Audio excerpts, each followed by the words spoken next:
Saludo con gran cariño al auditorio de Telefórmula, que en el momento se enlaza con los trabajos de esta emisión. Agradezco a quienes siguen a través de la radio, por supuesto, plataformas de internet. Muchos temas importantes. Hace unos momentos conversaba con Claudia Sheinbaum, su calidad ya de coordinadora de la 4T. Me explicó, bueno, pues qué es lo que venía. Dice que viene mucho trabajo de territorio y en estos momentos se lleva a cabo la reunión. Nos decía, bueno, pues ya sí vamos a ir al patrón. Me dijo, iba a ser una reunión en la que entregará el presidente el bastón de mando. Van a estar los gobernadores, también los aspirantes. El único que no está, el mayor, el único que no estará es Marcelo Ebrard. Ella reiteró que tiene las puertas abiertas. Me dijo hace un momento que le habían mandado un mensaje. Vamos con Raquel Flores. Raquel, adelante.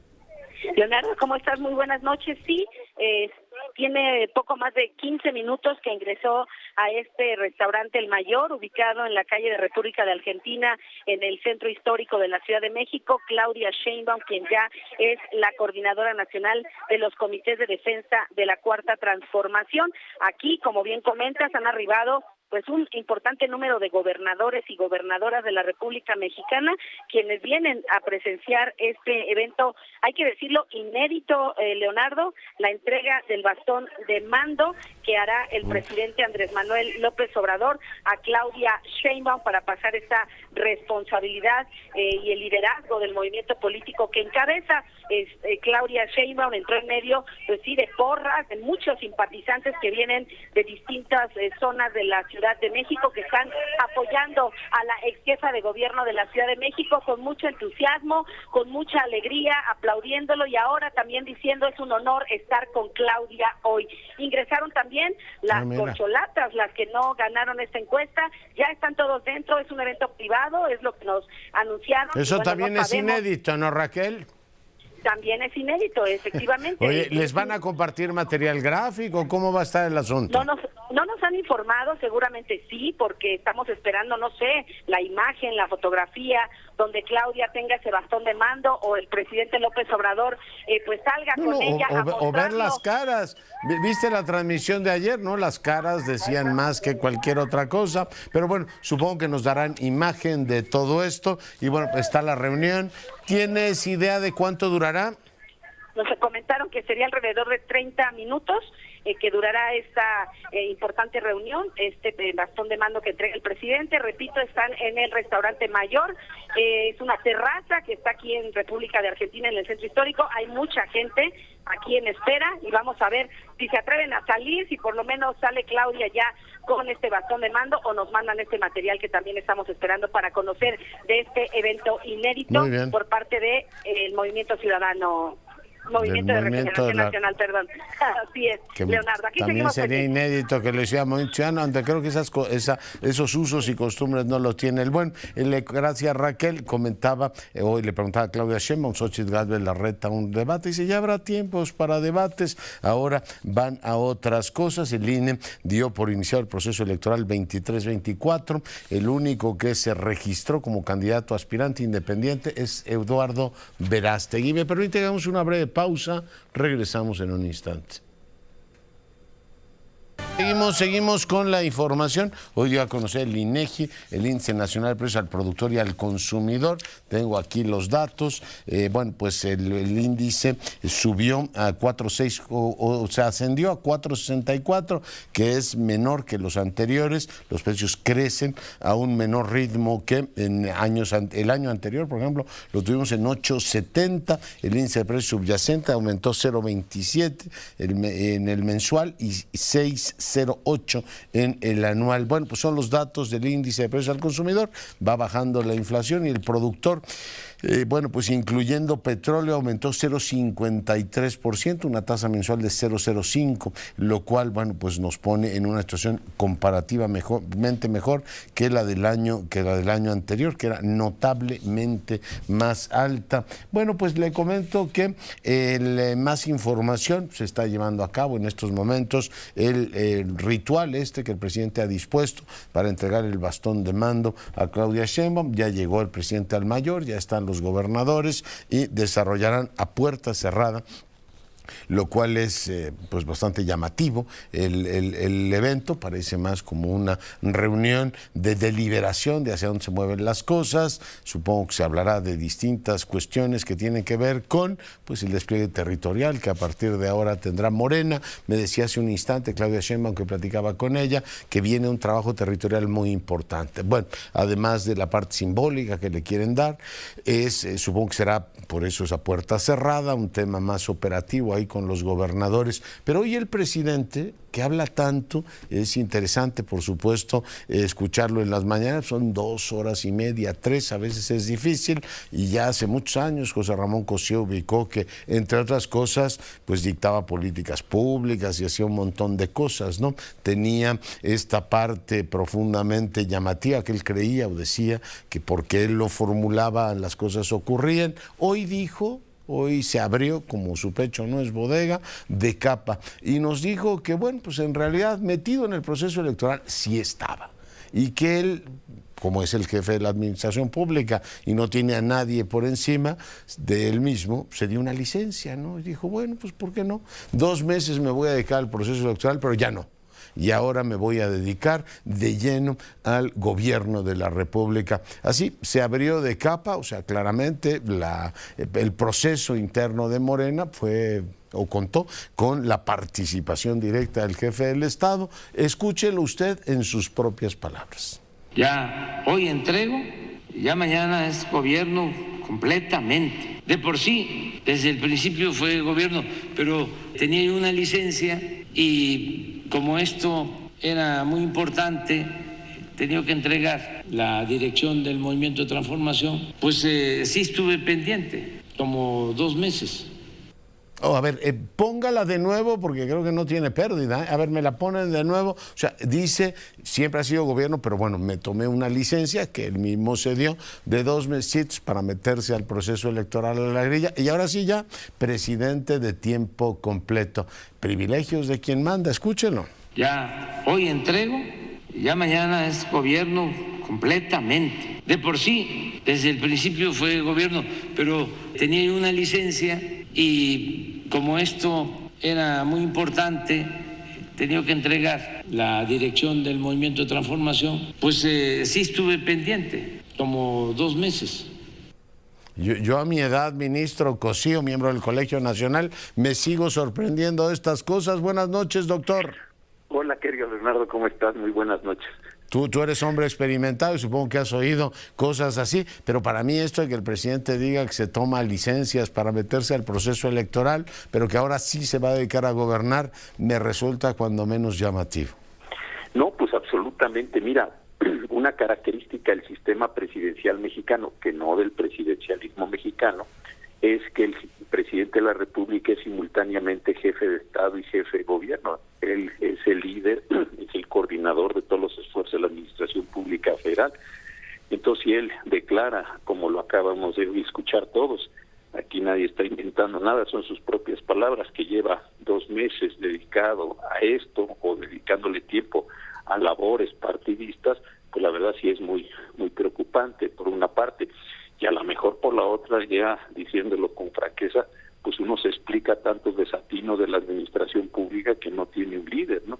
Entonces eso también podría ser explicativo de algunas de las cosas que se están haciendo o de las que no se están haciendo en estos últimos meses. Pero como sea, pues sí me parece grave que el presidente, más allá de que quiera hacer pasar esto como algo simpático, no sé lo que esté pretendiendo, pues sí es delicado que no se haya y no se esté enfocando a estos temas. Y la segunda cuestión, me parece que este tema de entrego, el bastón de mando y estas cuestiones que le gustan a él, como si representara a los pueblos originarios o tomara de las costumbres de algunos pueblos originarios estas ideas, pues también es muy llamativa, porque lo que está, me parece, haciendo es decirle a la totalidad de quienes participan en el movimiento, están cerca de él, pues que hay un nuevo líder y que aquel que no se cuadre con el líder, pues sufrirá las consecuencias correspondientes a esto. Me parece que después de haber llevado este proceso, que ha tenido sus críticas, que hay sus reclamos, que hay sus inconformes, etcétera, etcétera, sí me parece que está haciendo una construcción simbólica desde hoy, porque ya sabemos que la banda presidencial la tendrá que entregar el 1 de octubre del año que entra, pero hoy está diciendo que esta es la persona, este es el ungido, y que aquel es, lo digo yo, que aquel que no se someta al ungido y a la designación, pues creo que va a ser expulsado del paraíso terrenal, ya que estamos con estas metáforas, ¿no? Oye, además de un presidente performativo, como lo llamaste hace algunos años, o bueno, Sí. esta facultad performativa, ahora él mismo se da licencias y dirá, pues me doy 2 meses para entrar al proceso electoral y después me reincorporo a mi trabajo como si, bueno, pues es tal cosa se pudiera hacer. Pero te llevo otro tema que leí en tu texto publicado recientemente. Dices tú, más allá de los muchos problemas, José Ramón, jurídicos, políticos y morales que la opción totalizadora, es decir, planteas tú este asunto, conlleva los ataques al Poder Judicial. Hace unos días vimos, hace unos días, cada semana vemos cómo crucifican a jueces, ahora viene una amenaza presupuestal. Tienen una dimensión, dices tú, extraordinariamente seria. Pues sí, porque mira, yo sé que la justicia y el sistema no es perfecto, nunca lo ha sido en aquí, pero digamos, es el modelo que tenemos en nuestras sociedades, las sociedades de nuestro tiempo, para resolver nuestros conflictos. Pensemos en conflictos donde no se pagan la renta, no se cumplen los contratos, se despiden personas, se producen accidentes o se producen muertes. Yo sé que es un problema la impartición, la procuración de justicia, pero la pregunta es, ¿qué pasa cuando el jefe del Estado mexicano denosta a la propia justicia, cuando la considera aliada a los intereses, cuando por otro lado trata de generar una solución que a mi parecer es completamente irracional, de elegir popularmente a los jueces y magistrados para que estos sean partidistas o de plano estén controlados por los recursos de la delincuencia organizada, es decir, una serie de problemas que se presentan ahí, y adicionalmente pretende o dice que le va a quitar recursos o se hace eco de las pretensiones de algunos diputados federales para quitarle recursos al Poder Judicial de la Federación. Me parece que es el propio presidente el que degrada, el que precariza el ámbito de lo judicial, que ya de por sí está con muchísimos problemas, nadie lo duda, pero si encima los que tienes lo denostas a sus impartidores, tratas de generar una condición de desconfianza y además le quita los recursos, la pregunta que a mí me queda es pues, bastante obvia y bastante trágica, es ¿en dónde se van a resolver esos conflictos que no se van a poder resolver en la justicia por todo lo que acabo de decir? El presidente se va a convertir, además de líder político, además de presidente de la República, en juez supremo de toda la nación. Él va a decir qué está bien, qué está mal, qué es justo, qué es injusto, a quién se le asignan los bienes y los males que son propios de la justicia. Creo que este es un tema central de nuestro tiempo y de nuestro presidente, porque, insisto, mal que bien, lentamente, con todas las peripecias, pues ahí están los tribunales trabajosamente tratando de asignar bienes y males, con una impunidad en un país del 94%, teniendo a la mitad el tránsito de la reforma laboral en materia de lo que eran las juntas de conciliación, o sea, los tribunales, teniendo que implementar algo tan complicado como el Código Nacional de Procedimientos Civiles y Familiares, teniendo los procesos mercantiles a mitad de algo, pues estás hablando del 70, el 80% del litigio nacional. Y esto, quitámosles recursos y denostemos y ofendamos y señalemos a quienes imparten justicia, pues si yo insisto en mi pregunta, ya bien, todo eso puede parecerle bien a muchos, ¿dónde se van a resolver esos conflictos en una sociedad tan violenta, tan lastimada, tan desigual como la que tenemos? Creo que esto sí es una apuesta peligrosísima para quitar todavía algunos espacios de racionalidad, algunos espacios de civilizar entre nosotros, que pues desde luego están las cosas muy complicadas para muchas personas en el país. Que culpar con dureza a los jueces al mismo tiempo que se exculpa o directamente evacúan toda responsabilidad. Tú decías 94% de impunidad, es en homicidios. Hace unas semanas decía Carla Quintana, que ya salió de la Comisión Nacional de Búsqueda, que en materia de desapariciones tiene su impunidad casi el 100%. O sea, desaparecer a alguien en este país, y han desaparecido 40,000, y tú podrías decir, o 40 y tantos mil en esta administración. Oiga, eso es responsabilidad de las fiscalías, de los estados, es responsabilidad de los gobiernos locales que no administran bien sus registros civiles, o es responsabilidad de la fiscalía, pero parece que el presidente solo ve culpas en el judicial, José Ramón. Sí, claro, porque mira, las comisiones de búsqueda, la nacional, que desafortunadamente tuvo que irse Carla, que es una pena de verdad con el trabajo que está haciendo, pero además están las locales. Cuando vas y averiguas cómo están las fiscalías o las comisiones de búsqueda locales, tienen 2 agentes del Ministerio Público, prácticamente no tienen recursos, sus servicios periciales o los servicios de apoyo son de una calidad técnica mala. Sí, estamos en una situación de esa parte, nada más desaparecidos, homicidios, es decir, las cuestiones más violentas, pues muy desafortunada.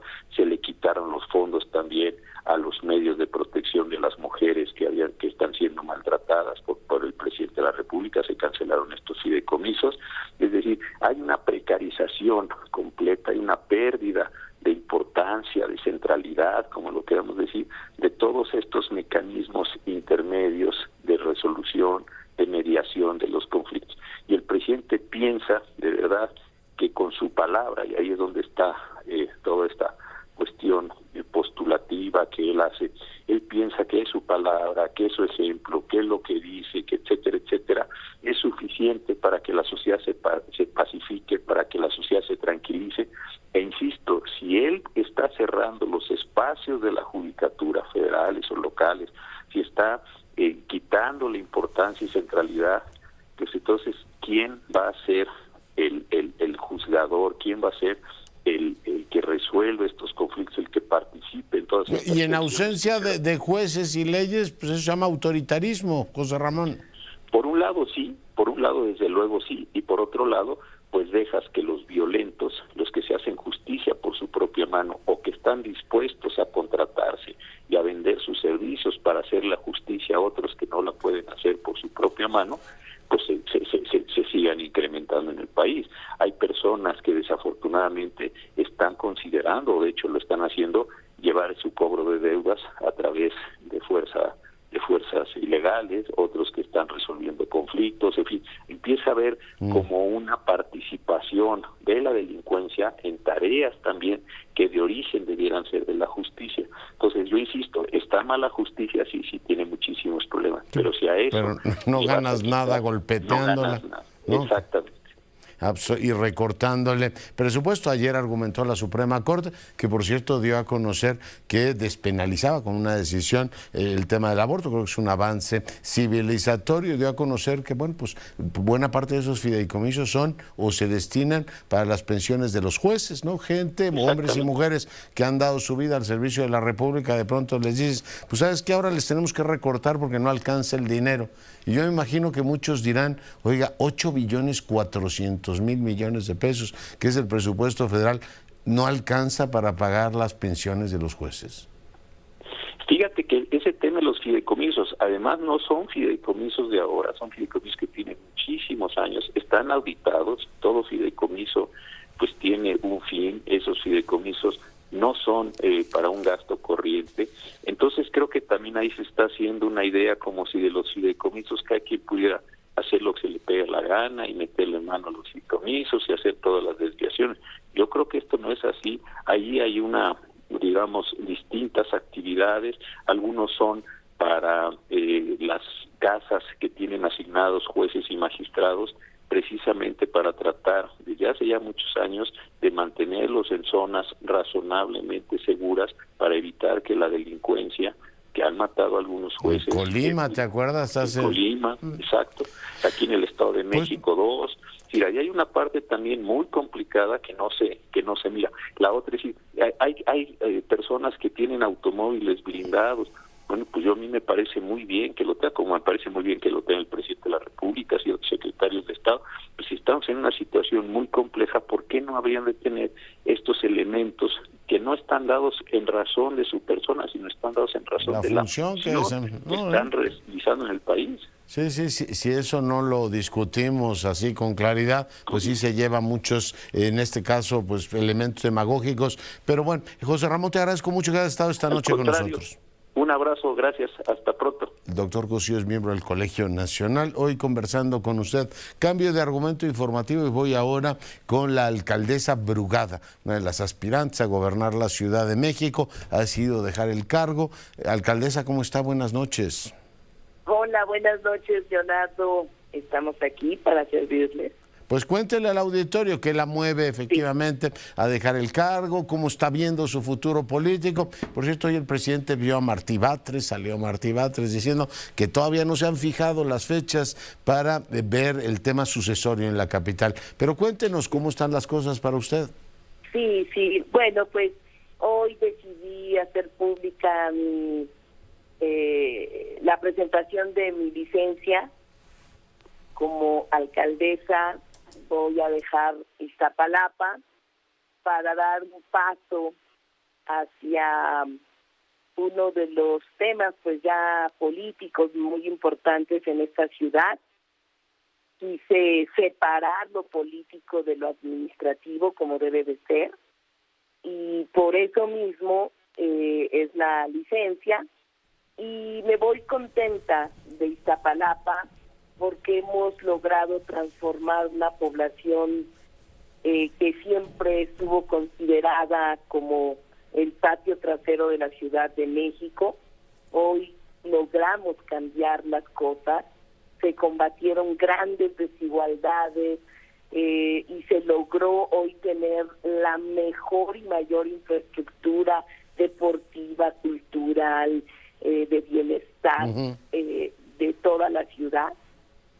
Además, pues, no solo en empresas encuestadoras, sino en el propio INEGI, me consideran la alcaldesa mejor evaluada por su población. 75% de la población de Iztapalapa opina y apoya el gobierno que hicimos, y decidimos dar un paso al frente, porque considero que esta gran Ciudad de México pues debe continuar siendo una ciudad de derechos y de libertades, porque quiero comprometerme para hacer un trabajo de difusión de los grandes logros que se han tenido en esta ciudad, en el país, y enfrentar. Hay mucha población que históricamente ha sido progresista de esta ciudad. Desde el 97 que los capitalinos tuvimos la oportunidad, el derecho de elegir a nuestros gobernantes, en esta ciudad se ha votado por la izquierda. Así que yo reivindico esa tradición que se tiene. Yeah. Oiga, hace un momento platiqué con Claudia Sheinbaum y dice, nosotros creemos en las encuestas. Hoy el presidente dijo, mire, pues acabo de elegir a la coordinadora por las encuestas. Está usted, por supuesto, me imagino, de acuerdo con el tema de las encuestas, ¿no? Omar García Harfuch también ya se destapó, Clara. Sí. Bueno, primero sí estoy de acuerdo que el método sean encuestas. Están en los propios estatutos de Morena, y es un mecanismo de consulta a la ciudadanía importante, que después de lo que aconteció ayer, me parece que está bien, y que por supuesto apoyamos, y también estamos contentos que Claudia sea hoy nuestra representante política. ¿Y a Omar cómo lo ve, Clara? Y bueno, pues mira, yo creo sale muy bien evaluado en muchas encuestas, ¿no? Yo creo que hay que primeramente tomar esas decisiones, y ya cuando se inscriban los que quieran participar en este proceso de defensores de la 4T en la ciudad. ¿Ustedes también van a hacer con ese formato? Pues seguramente, ¿no? Yo creo que seguramente va a ser. Si ya hubo simulación nacional, ¿por qué no capitalina, no? Bueno, Yo creo que pronto estaremos viendo cuál va a ser el formato y estaremos puestos. Y si Omar y si cualquier otro compañero decide participar, pues bienvenidos a estos procesos, bienvenidos. Tienen que ser procesos unitarios, tienen que ser procesos que nos lleven a buenas decisiones y buenos escenarios para lo que viene en el 2024. Así pues pendientes, Clara, estaremos de la trayectoria, las decisiones y los tiempos, seguiremos conversando. Muchas gracias por el enlace. Sí. Claro que sí, y por último, creo que es tiempo de mujeres, Leonardo. Muchas gracias.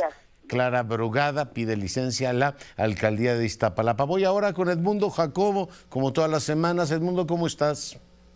Muy buenas noches, Leonardo. En la simulación nacional, como bien lo dijiste, apenas hoy sesionó el Consejo General del Instituto Nacional Electoral para dar por iniciado formalmente el proceso que nos llevará a la renovación de los poderes el 2 de junio. Y ya tenemos 2 candidatas. Y como lo acabas de constatar en esta entrevista, a partir de este momento vamos a ver cómo se va a desgranar no solamente quien levante la mano para postularse como candidato, como candidata, sino también los procesos de selección, cuando se supone que esto debería estar definido apenas hasta la primera semana de febrero. Nos adelantamos, mi querido Leonardo, a todos los tiempos previstos en ley. Somos muy madrugadores, hay quien podría decirlo. Oye, Edmundo, me decía una tía mía, ¿y quién lo va a hacer hasta el fin soportable, no? Dice, ya llevas unas... Oye, allá por febrero van a decir, piedad, no quiero oír lo mismo.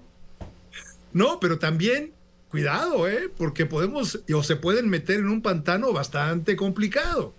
Porque, a ver, la sentencia que dio lugar al cobijo legal de este periodo de pre-campaña, ya no sé ni cómo denominarlo, pues concluye ahora, justamente cuando las 2 coaliciones tienen a sus coordinadoras, que serán candidatas con toda seguridad. Entonces va a haber un proceso que corre justamente de ahora hasta la tercera semana de noviembre, en el cual ya formalmente empezarían las precampañas, en donde se supone que tienen que guardar cierta mesura y no convocar a la ciudadanía a votar por ellas o por menos postularse como candidatas.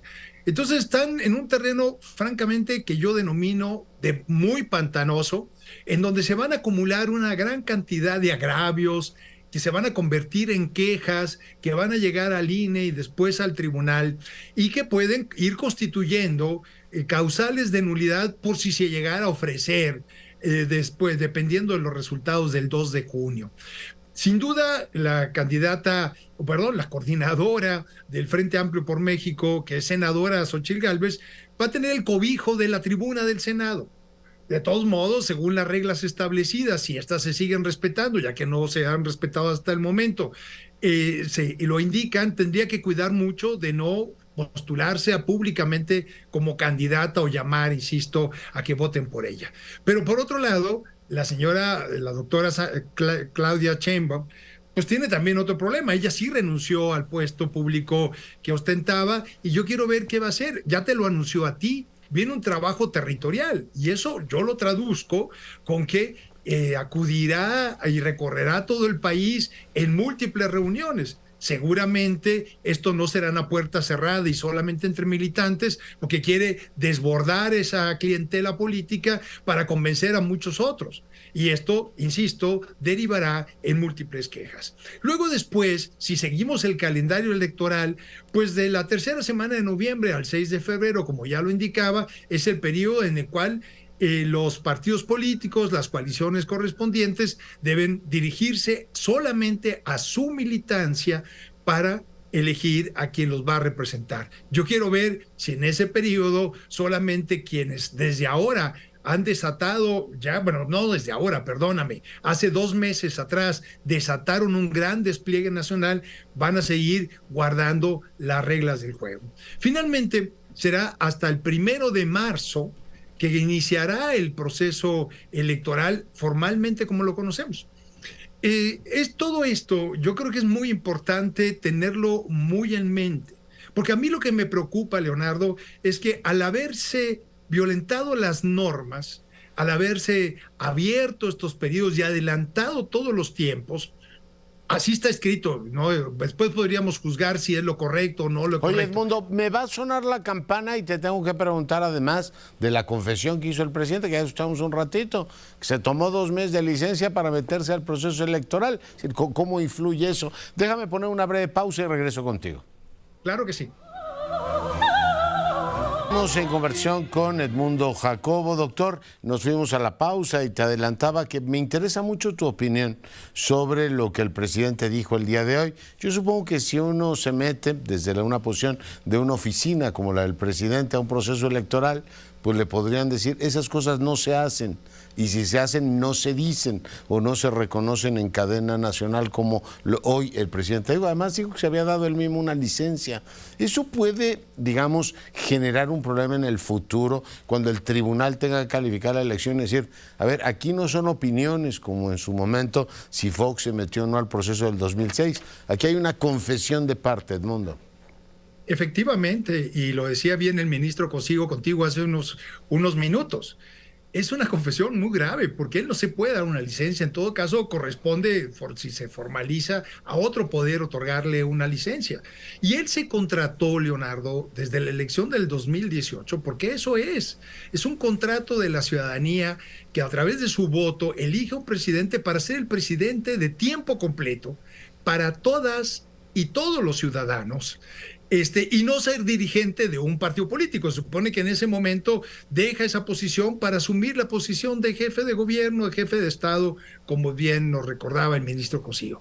Yo creo que sí, efectivamente, la oposición puede retomar la confesión de parte para formular una queja ante el Tribunal Electoral respecto a la clara intromisión del presidente de la República en el proceso electoral, lo cual está prohibido en el artículo 134 constitucional. Oye, Edmundo, o Marcelo, ¿no? Digo, no sé si lo va a judicializar, pero va a decir, oiga, dicen que la secretaria de Bienestar se metió. No, ahí está el jefe de la secretaria de Bienestar.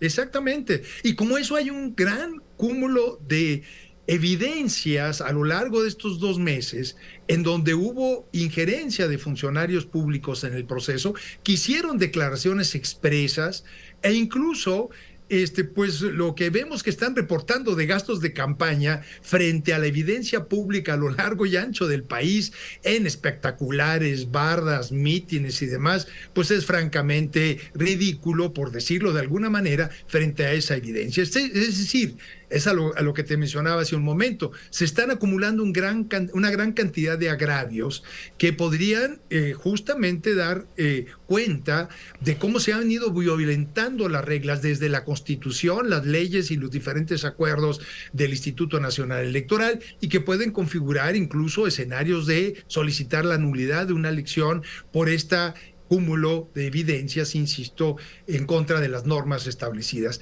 Sí, tienes toda la razón, comparto contigo. Aquí hay una confesión de parte de quien obviamente tiene la responsabilidad de cuidar y hacer cumplir la Constitución que él mismo juró en el momento en que se contrató con todas y todos los mexicanos al asumir la presidencia de la República. Pues mi querido doctor, te agradezco mucho tu comentario y nos vemos aquí la semana próxima. Claro que sí, con muchísimo gusto, Leonardo, como siempre. Muy buenas noches. Dios, Edmundo. Y el día de ayer no pudimos presentar el fragmento porque fueron un montón de cosas, pero es tan valioso que hoy le he pedido al senador Adame que converse con nosotros. Juan Pablo, senador, buenas noches. ¿Qué tal? Muy buenas noches, doctor. Es un placer estar en tu programa con tu auditorio. Emocionó, por supuesto, a todos quienes tuvimos la ocasión de escucharlo, o en directo, o después usted subió a la tribuna de la máxima tribuna de este país a recordar que lo más importante es la vida y que lo que se pueda hacer por ayudar a los demás en un momento tan difícil como el que usted vive es fundamental. ¿Por qué no le cuenta al auditorio? Tenemos poco tiempo, pero no quería dejar pasar escuchar un testimonio tan valioso como el suyo. Senador Adame. No, al contrario, muy agradecido, Leonardo, porque para alguien que tiene cáncer como yo, el vivir con esperanza es fundamental. No se puede vivir entre la incertidumbre, se tiene que vivir con esperanza. y se tiene que vivir también para los demás, vivir intensamente, amar intensamente y estar listo para los momentos como los de ayer, en donde uno tiene la oportunidad, en mi caso, de tener una vocación política y que esta vocación política pues pueda ser no solo para la vanagloria, no solo para el hecho de tomar protesta y ser senador, sino de poner algo en servicio de los demás y que mi lucha pues pueda ser materializada. Y fue materializada el día de ayer en una votación por unanimidad en donde se aprobó que todo el Senado de la República solicite a la Cámara de Diputados que no se le baje un peso para los tratamientos de cáncer y al contrario que se garantice este ejercicio desde el presupuesto público de las finanzas públicas hacia lo que es importante, que es la salud de los mexicanos, y lo que es más importante es a los que todavía sufren más con padecimientos como el cáncer. Ya apuntaba usted el drama personal, pero también el acompañamiento de la familia, que no solo tiene el sufrimiento de ver al ser querido enfermo, sino en muchos casos supone un montón de recursos o ausencia directa del trabajo, senador. Sí, vamos a suponer que alguien tiene una indicación médica de quimioterapias cada miércoles y que tiene que hacer un traslado, voy a decir, de Celaya a León. Tiene que pagar el traslado, tiene que pagar la comida, tiene que pagar el hotel, tiene que hacer una serie de gastos en donde la familia pues no está preparada para eso. La verdad es que cuando tienes un enfermo, pues gastas lo que tienes para poder atender a ese enfermo. Y lejos de poder atender este tema, se está dejando de lado. Por eso es bien importante tanto el tratamiento, que es garantizarlo, que es, vamos a decir, la quimioterapia, que puede ser una cirugía, pero el acompañamiento también, doctor. ¿Cuánta gente tiene que dejar su trabajo por acompañar al familiar, no? Pues que tiene que renunciar, y entonces ¿cómo le hace para poder pagar?